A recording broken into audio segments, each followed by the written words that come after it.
So my name is Deepak Yadav and this is your glorified classes. And today's topic is names of hydrocarbon or nomenclature. Nomenclature क्या है? Nomenclature की जरूरत क्यों है? जैसा मैंने बताया, अब मान लीजिए एक ही नाम के बहुत सारे बच्चे होते हैं तो कंफ्यूजन होती है। हम अगर एक ही नाम से बुलाएं, अगर किसी को मान लीजिए आपने बोला कि चिंटू यहाँ से सामान लिया, अब चिंटू नाम के ही अगर एक ही घर में 3 बच्चे हुए तो कौन सा वाला चिंटू? तो इसीलिए हमें जितने भी कंपाउंड्स हैं, हमारे जितने भी कंपाउंड्स हैं, उन सभी के ऑफिशियल्स नेम रखने पड़े ताकि उनको हम डिफ्रेंशिएट कर सकें, सबको हम पहचान सकें। क्योंकि एक या दो नाम यहाँ पे नहीं होते हैं। मैंने बताया था कार्बन के मिलियंस ऑफ कंपाउंड्स होते हैं। अब सोचिए इतने सारे कंपाउंड्स के नाम हम कैसे रख सकते हैं, मतलब कैसे याद कर सकते हैं, और इतने ज़्यादा याद हो भी नहीं सकते। तो हमने क्या किया, एक सिस्टम बनाया जिस सिस्टम को हम बोलते हैं IUPAC नेमिंग सिस्टम या फिर नॉमेनक्लेचर। ठीक है, तो उसी सिस्टम के तहत हम इन कंपाउंड्स को नाम देते हैं जिससे कि आराम से हम किसी भी कंपाउंड का नाम याद कर सकते हैं। तो अब इस वीडियो में आपको मैं डिटेल में बताता हूँ कि हम कैसे किसी भी कंपाउंड के, हमारे सैचुरेटेड कंपाउंड या फिर अनसैचुरेटेड कंपाउंड के नाम आराम से कर सकते हैं। तो चलिए,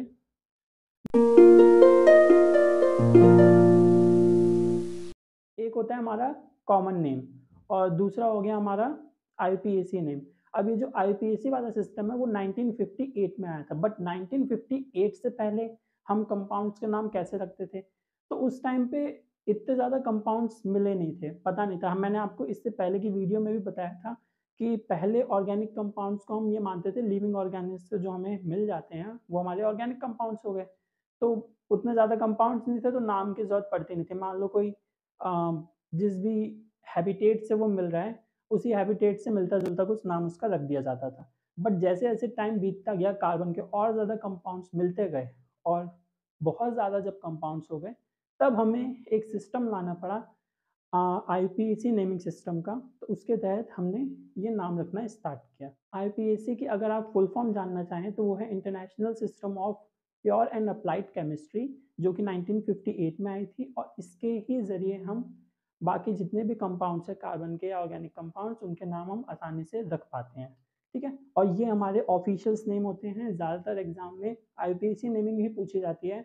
कुछ कुछ कंपाउंड्स होता है जिनके कॉमन नेम भी पूछ लेते हैं। तो यहाँ पर इस वीडियो में मैं आपको IUPAC नेम और कॉमन नेम दोनों बताते हुए चलूँगा जो भी एग्जाम से रिलेटेड इंपॉर्टेंट हो सकते हैं।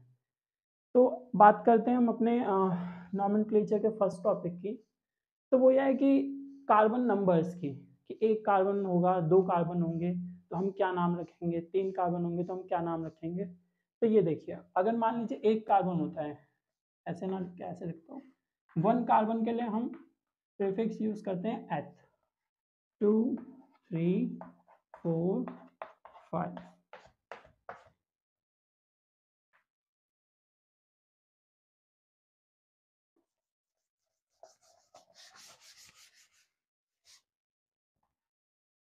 1 carbon, 2 carbon, 3 carbon, 4 carbon, 5 carbon.